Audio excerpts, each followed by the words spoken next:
Hi guys, உங்கள் GMS தமிழா இன்னைக்கு வந்து என்ன பற்றி பேச போகிறோம் அப்படின்னு பார்த்தோன்னா கங்கவா திரைப்படத்தில் விமர்சனம் பார்த்து பேச போகலாம். மிகப்பெரிய ஒரு சர்ப்ரைசிங் தான் சொல்லணும் சூர்யா ஃபேன்ஸ்க்கு. ஏன்னா அந்த அளவுக்கு வந்து திரைப்படத்தோட ட்ரெய்லர் வந்து சோசியல் மீடியா யூடியூப்பில் பதிவிட்டது உடனே கிட்டத்தட்ட வந்து சில மணி நேரத்தில் வந்து பல மில்லியன் வியூஸ் வந்து போயிருக்கு. அந்த அளவுக்கு எதிர்பார்த்து இந்த திரைப்படத்துக்காக எதிர்பார்க்குறாங்க தான் சொல்லணும். ஏன்னா வந்து ப்ரொடியூசர் டீமே வந்து இந்த அளவுக்கு வந்து இந்த ட்ரெய்லர் வந்து எஃபெக்ட் கொடுக்கும் அப்படின்னு சொல்லணும் எதிர்பார்த்துருக்க மாட்டாங்க. அந்த அளவுக்கு எஃபெக்ட் கொடுத்துருக்குது. ஏன்னா எந்த திரைப்படம் ட்ரெய்லர் ரிலீஸ் ஆனால் 1 மணி நேரத்தில் 2 மணி நேரத்தில் வந்து சின்ன சின்ன வியூஸ் இதில் தான் போகும். 50K 100K 900K அப்படி போகும். மில்லியன் கணக்கில் வியூஸ் போகிறது கங்குவா திரைப்படத்தோட ட்ரெய்லர் தான்.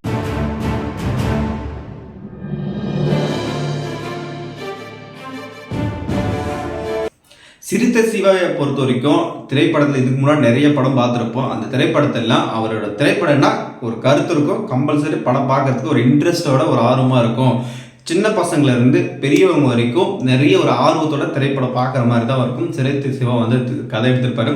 கங்குவா திரைப்படம் பொறுத்த வரைக்கும் நம்மளுக்கு கொடுத்த ஹிண்டோவில் நிறைய விஷயங்கள் பார்க்கும்போது என்ன ஆகுனா ராஜா காலத்து கதை மாதிரி தான் தோணுது. ராஜா காலத்து கதை இல்லைன்னா வந்து வேற மொழியில் தான் படம் எடுத்தா இந்த அளவுக்கு இட்டு கொடுக்குமா, ஏன் தமிழ் மொழியில் படத்தை இட்டு கொடுக்காதா அப்படின்னு சொல்லிட்டு தமிழ் மொழியில் வந்து படம் எடுத்துருக்காங்க. உங்களுக்கு எல்லாரும் தெரிஞ்சுக்கும் ராஜா காலத்து படம் எப்படி என்ன படத்தை பற்றி சொல்கிறேன் அப்படின்னா KGF ஆகட்டும், பாகுபலி ஆகட்டும், இந்த மாதிரி படத்தில் வந்து சூர்யா வந்து நடிச்சிருக்கிறாரு இந்த திரைப்படத்தில்.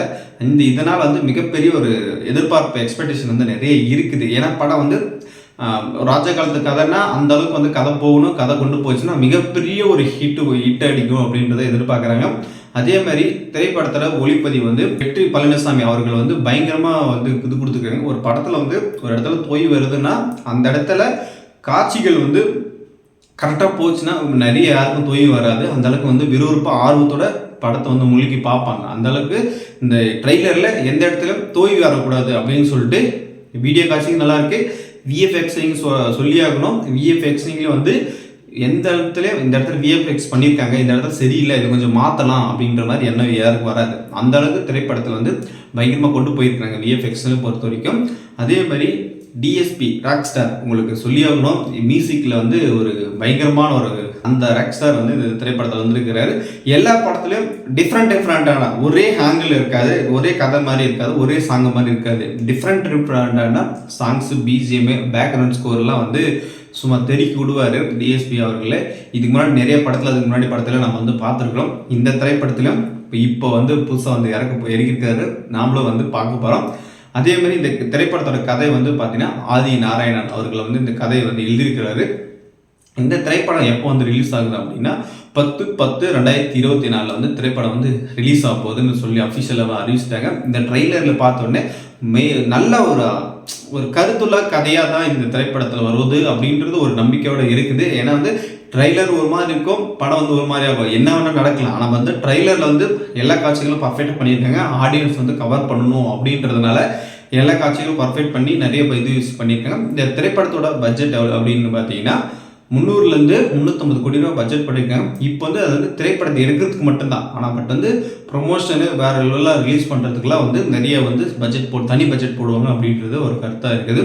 அதே மாதிரி இந்த திரைப்படத்தை எடுக்கிறதுக்கு வந்து 2019 வந்து பிளான் போட்டிருக்காங்க.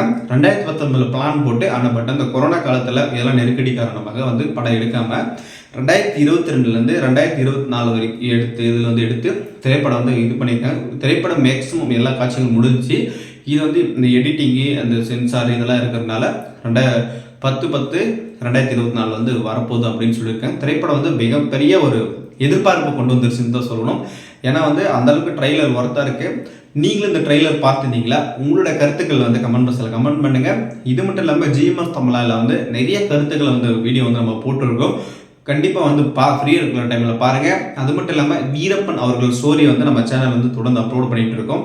இந்த விருப்பம் இருப்பங்க டிஸ்கிரிப்ஷனில் வந்து லிங்க் கொடுக்குற பார்த்து மைக்கிளுங்க அப்படின்னு சொல்லிக்கலாம். இந்த வீடியோ பற்றி என்ன கருத்து கமெண்ட் பாக்ஸில் கமெண்ட் பண்ணுங்கள். தொடர்ந்து எந்திரிகள் நெக்ஸ்ட் வீடியோவில் வந்து சந்திக்கலாம்.